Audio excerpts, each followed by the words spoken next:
All right, let's do it. We're doing hot takes. I took your hot takes on Twitter and YouTube. Real quick before we start. One, let's not get angry about anybody's hot takes. All right, let's just understand we're doing a fun little hot take video where people are just putting out their hottest takes, and we don't have to get angry at what somebody put as their hot take. We don't have to start a 20-page argument because somebody had a hot take that you disagree with. We are having fun. We are enjoying what people say. This is supposed to be a little ridiculous, right? So if you hear something ridiculous, it's a hot take video, man. It's supposed to be ridiculous. So before we get started, let's just not. Let's have fun and not do the Baker Wars, whatever it's going to be. And also on that point, the Baker Mayfield hot takes don't really exist because ain't nobody willing to go all the way. Well, people are willing to go all the way. Never mind. Let me run that one back. The Baker hot takes don't exist just because it's all been said. Everything from the things that would be encouraging that are realistic to the things that are discouraging that are very realistic, and then the things that are all the way wacky, right? You know, the crazy things that people say to justify keeping Baker on the roster or justify that Baker should be the quarterback or give him a long-term deal, whatever people are saying. And then the crazy things people say to make their argument stronger about why they don't want Baker Mayfield back. Like, it's all been said. It's all been said. There's nothing new in that conversation. And at this point, is not anything that you can say that's going to make a hot take, right? If you say Baker going to get, well, there's some things I think about Baker that do make the hot take videos, but we're running out, right? Like we're running out of room for Baker hot takes, especially like in a positive direction, because everybody has come with the, Baker's going to throw 500 touchdowns next year. It's like, okay, well, what are we going to do with that? But let's start with these hot takes. And the first one, and a lot of y'all was talking about the Bengals in these hot takes. Y'all feel some type of way about them. Brett Flores says the Bengals will finish fourth in the division coming off a Super Bowl loss, primarily due to regression on defense, a tougher schedule, and worse injury luck. I don't think tougher schedule means anything in the NFL. I think tougher schedule is just something we say all the time. Every team's tough in the NFL. Any team can beat you. It's only 32 of them. This is not college football where it matters. It don't matter how tough your schedule is or how weak your schedule is. If you suck, you'll lose a lot of games. If you're good, you'll win a lot of games. That's how it works, right? Either you're good or you're bad. It does not matter how tough your schedule is. It does not affect anything. It's very overrated of a conversation. But to the rest of that, I do think there's some truth to that, right? Now, fourth, I think that's a little bit crazy. Like, unless Joe Burrow gets hurt, they ain't going to finish fourth. I don't think that's in the cards for them, right? The Steelers don't have a quarterback. The Browns have a mess at the quarterback position right now. And then the Ravens, we'll see how their relationship with Lamar is after this contract mess that they've been in. Like, they're the only team in the division with a stable quarterback situation right now that they know or have confidence that they're going to have for at least the next couple of years. The Browns, the Browns, Ravens, and Steelers all have question marks right now. Lamar is a question mark just because they can't come to a deal with him. So who knows how that's going to affect the team and his play. Baker is a question mark because 2021 and 2019. And then if you look at the Steelers, they're a question mark because they're about to put out Mason Rudolph versus Dwayne Haskins. Yeah, it's a question mark. That's a question mark. Maybe Mitchell Trubisky. Like, ain't nothing they said that they're going to bring in for the Steelers quarterback situation sound good. Fourth place, I think that's a little ridiculous. And one of these teams that have uncertain quarterback situations probably going to be in fourth place, not the Bengals, unless Joe Burrow gets hurt. And even then, it would be hard to be in fourth place just because if Joe Burrow gets hurt, is Brandon Allen really that much different than Mason Rudolph? But yeah, so fourth place, I don't know about that. But they will, I think it is likely they regress just because look at the amount of luck they had. And look, Bengal fans, I'm not saying that all of the end of the season was due to luck, but luck does play a part. And for every team that gets to the Super Bowl, luck plays a part. Even for the Rams, any team that wins it, luck plays a part, a huge part. NFL players will tell you this. NFL coaches will tell you this. GMs will tell you this. Luck plays a huge part in playoff success in almost every sport. It just does. And with the Bengals, they had all of it, right? This is why I said in the middle of the year when I saw all this going down and everything opened up for the Bengals, I'm like, y'all got to take advantage of this. This is y'all year because who knows when you don't get this lucky again. Here's what I mean by luck. Okay, so the Bengals got hot at the end of the year. that takes luck, right? Like when you get hot, when you peak, that can't be forced. That's luck right there. So they got lucky that they got hot at the end of the year. And then Joe Burrow went crazy at the end of the year. That's not as much luck as it is skill. You got to have a Joe Burrow to get crazy like that. Jamar Chase, they got skill there too. But then look at what happened to the rest of the AFC North in that time period, right? The last couple months of the season, the Browns turned into a complete dumpster fire. They had multiple chances to win the division because they're the only team in the division that has the tiebreaker over the Cincinnati Bengals, and they blew it. They blew every opportunity, right? The Browns blew an opportunity versus the Raiders. Granted, they were playing a third-string quarterback, and they completely blew that Packers game, and then they dropped a turd on Monday Night Football against the Steelers. They blew like 3 or 4 opportunities to get back into that division race. The Steelers were never in that division race to begin with just because they weren't that good. And then the Ravens started off 8-3. We're in charge of the division until Lamar Jackson got hurt. And then they didn't win a single game after that. So you look at that, right? Are the Ravens going to drop 9 straight? Well, not 9, but 6 straight again? I mean, they've dropped a lot straight before, but like they ain't going to drop 6 straight if Lamar is healthy. Are the Steelers going to be that bad again? Maybe. Are the Browns going to be that bad again? Maybe. But the Lamar Jackson thing really opened things up for them, right? Because that team, the Ravens, were 8-3 and in first place before he got hurt. The Bengals would have been playing in the wild card. That means in the first round, they would have gotten Kansas City, right? They would have had the Pittsburgh game, Kansas City, and granted they beat Kansas City, but beating Kansas City is going to take a lot out of you to get through the second round. And if you do get through Kansas City, then all of a sudden you're playing the Buffalo Bills. The route was a lot harder if they did not win the division. But since they did win the division because the whole AFC North just kind of folded at the end of the year, then they got the opportunity to play the Raiders in the first round, which they beat. And then they got the opportunity to play the Titans in the first round. 2 teams that nobody really felt like were strong playoff teams. And then they beat the Chiefs. They get all the credit in the world for beating the Chiefs. But a lot of these things factored into it. The tougher schedule, I don't think that matters. But when it comes to like the playoffs, yes, they got favorable matchups in the playoffs, things that were lined up with them and matchups that were favorable to them, teams that couldn't really do much against what they could do. And that was mainly due to their seeding, and they got that seeding because everybody else in the North just folded and they got hot, right? Like the Bengals got hot. The Ravens completely folded, didn't win a single game after they got to 8-3. The Browns completely imploded right after the Bengals game where they got rid of Odell Beckham. After that game, the Browns imploded on themselves. And then the Steelers, they just didn't have the firepower to ever really compete for first place at any point in this year because they just weren't that good offensively. And that is how the Bengals got to the Super Bowl. A lot of skill. No doubt. They deserve it. It's not like a Mickey Mouse ring situation or whatever you want to call it. But it did take a considerable amount of luck for them to get there.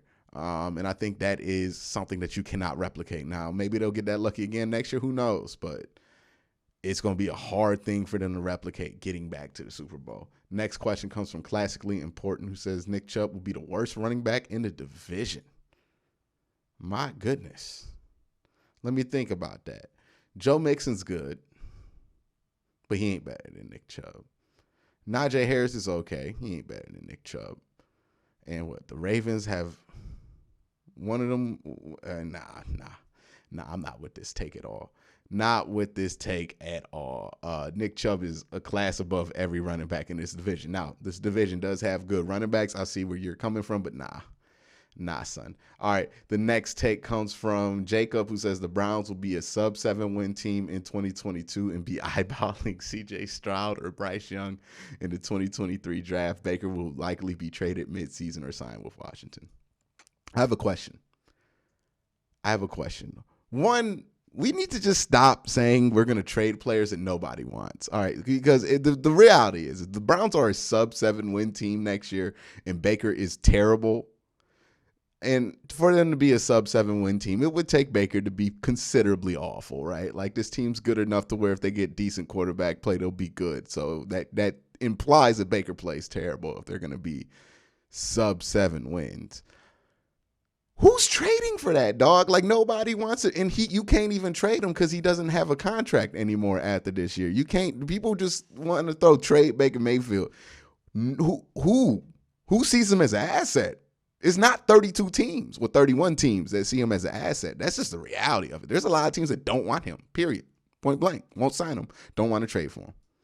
So can't fall back to just trading players we don't want. Same thing with Austin Hooper. Stop telling me they're going to trade Austin Hooper. You have to pay somebody to trade for Austin Hooper right now. Nobody wants that contract.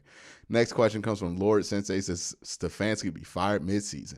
Nah, this team sucks next year. It ain't going to be him that's going to be losing a job in the middle of the season. Next question comes from, well, not question. Next hot take is hated here. Marcus Mariota starts a majority of Browns games. So he's predicting that Marcus Mariota is going to be the starting quarterback of the Cleveland Browns. Interesting. I don't think that's going to be the case. I don't, but I could see where you come from that. Dallas says that Mitchell Trubisky's going to start for Pittsburgh. Boy, I hope so, because I think Mitchell Trubisky is dookie. Now, he might end up being good. I might not be right on that, but I don't want Mitchell Trubisky. And I would love for the Steelers to have Mitchell Trubisky, because I feel like that would be a beneficial situation for the Cleveland Browns, because honestly, I don't think he's that much better than Mason Rudolph. And if that's their future quarterback for the next 4 years, I'm in on that, Pittsburgh. Y'all need to do that. Do that for me. Do that for Cleveland. Do that for all the people that you have hurt over the last years through this reign of Big Ben. And do us a favor and make Mitchell Trubisky your next franchise quarterback, so we can finally have a winning record in this next decade versus the Pittsburgh Steelers. Please, Pittsburgh, I really want y'all to do it. Y'all got to do it something solid for once in y'all damn franchise's existence, instead of just hurting us. The next one comes from Russ, who says, Bengals acquired Njoku in free agency. Njoku has 850 yards and 8 touchdowns. In the Bengals offense, y'all going to have Jamar Chase, T. Higgins, Tyler Boyd, David Njoku, and you telling me David's going to have 850 yards and 8 touchdowns? I'm going to be real with you. I like David Njoku. I would not target David Njoku over any of those 3 wide receivers. But hey, man, if that's what the Bengals want to do, y'all can do that. The next hot take comes from Joey, who says, hot take, Greg Newsome will become better than Denzel Ward. It depends on what you define as better. I think Greg Newsome has a good shot to become more consistent than Denzel Ward. But at their peaks, Denzel Ward is a different beast than Greg Newsome. He's just a different type of athlete. There's a reason why Denzel Ward went like pick 4 and Greg Newsome went like pick 22 or 24 late in the first round, right? There is a level of natural ability that Denzel possesses that Greg ain't coming close to. That being said, though, Greg's going to be a good corner, but he ain't going to be better than no damn Denzel Ward. I would be shocked. You know how good Denzel Ward is when he's like having a great Denzel Ward game? He's not just a good corner. He like gets turnovers and fourth, like, nah, man. Like, Greg's a solid hand and he's a really good corner, but at his peak is nowhere near as high as Denzel Ward's. Nowhere close. Cody with the hot take, and this is what I mean. Baker throws 3 picks in the opener. We've seen that before. What do you mean that's a hot take? Baker has thrown 3 picks in the opener before. This has happened. It happened in 2019 against the Titans. I think he threw 4, but he threw like 3 picks in the opener in 2019. I'm pretty sure he threw 2 picks in the opener in 2020, and did he throw any picks he threw 1 pick. He threw 1 pick in the opener against the Kansas City Chiefs. A hot take would be saying Baker's going to have the opener and not throw an interception, because he's thrown an interception in every opener. And the idea that he's going to throw 3, look, Baker gives you a 3-pick game every year, even when he plays good, right? Like, that's just a fact with Baker Mayfield. He's going to give you a 3-interception game. So you have 1 in 17 odds. It's not a hot take, man. That's not a hot take. That's just a take. That's a solid bet. What you mean? Like, nah, come on. Y'all got to come harder. This is what I mean. Baker Mayfield hot takes ain't really that hot no more, because you out here saying a hot take is something that Baker has literally done before. He's thrown 3 interceptions in the opener and in the closer before. Remember the Baltimore game in 2018 where he threw 3 interceptions against them? So it's not a hot take. Baker Mayfield going to throw interceptions. Dog, he's been top 10 in the league in interceptions like 3 times out of 4. It's not a hot take. We know the man throws interceptions. And if somebody is telling you he doesn't, they don't watch him play football. Like, that's just what he does. And it's not a slight. Well, it is a slight to Baker Mayfield because he throws too many damn interceptions. But it's not anything groundbreaking. Come on, man. Come on. Let's get something hotter than that. All right, let's see what Parker got with his hot take. Baker gets traded midseason. Again, if Baker is so bad that you could trade him midseason, you can't trade him because nobody wants him for the money that he's going to get. A team that trades for a quarterback midseason wants to get better. If Baker is not making the team better, then why would anybody trade for him? Steelers settle with Rudolph. That's not even a hot take. Lamar enters the season with no long-term contract. Now, I want to talk about that for a hot second. Lamar Jackson and the Ravens, they're getting eerily close to changing the league forever. What do I mean by that? Well, we'll get into the next talk. Well, next hot take. Brawley says Lamar Jackson going to be a Cleveland Brown. Now this Brawley, this is a hot take. That's what I like to see out of you out here giving me a real hot take. Lamar Jackson is going to be a Cleveland Brown. Even though he misspelled gone, I'm going to let it go. That man said Lamar Jackson going to be a Cleveland Brown. This is what I like to hear. This is a hot take about a quarterback. Lamar Jackson and brown and orange. I know some of y'all feel some type of way. I would want to see it happen. 1, because I think Lamar is a really good quarterback. But 2, I want to see the people who have been saying all this ridiculous stuff about Lamar for the last 3 years just switch gears all of a sudden, right? The people who are saying he's a running back, they could be like, no, he's a great quarterback. And then the people who have been defending him for 3 years are going to switch on him and say he was really just a runner. We could replace him with X guy. Like, it's going to be hilarious if that ever happened. And it would be one of the top 10 all-time anime betrayals. But let's talk about this because it's not that far-fetched. Because, again, the Ravens and the Lamar Jackson are not close on a contract right now. And this is what I mean by Lamar Jackson can change the league forever.